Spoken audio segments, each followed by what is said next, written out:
Hello friends, Radhe Radhe. आप लोग कैसे हैं? आई होप अच्छे होंगे और अपने अपने कामों में व्यस्त होंगे। थोड़ा सा काम निकाल करके मेरा वीडियो को आप लोग सपोर्ट करिएगा, लाइक और कमेंट और शेयर भी करिएगा। हम्म।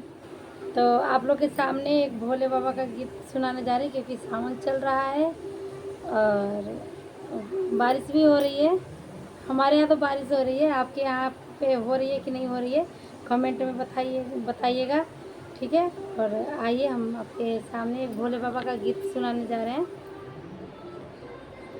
कहवा से आवले जाटा महादेव लाटा धुनी रही, कहवा से आवले जाटा महादेव लाटा धुनी रही, कहवा से आवे भगवान मंदिर में दियरा जलती रही, कहवा से आवे भगवान मंदिर में दियरा जलती रही, पूर्व से आवले जाटा महादेव लाटा धुनी रही, पश्चिमा से आवे भगवान मंदिर में दियरा जलती रही, पश्चिमा से आवे भगवान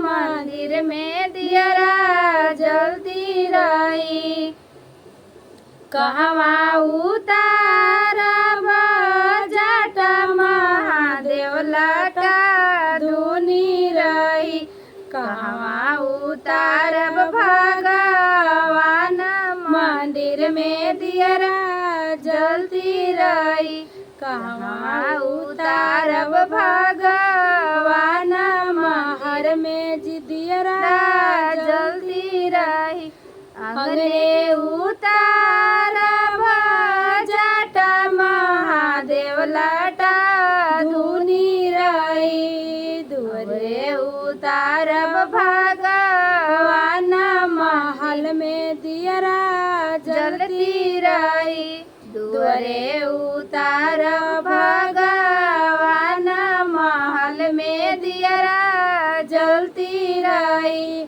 काई खियाई जाटा महादेव लाटा धुनी रही, काई खियाई भगवान महल में दियरा जलती रही, अंगने उतारब जाटा महादेव लाटा धुनी रही, दुअरे उतारब भगवान महल में दियरा जलती रही, भांग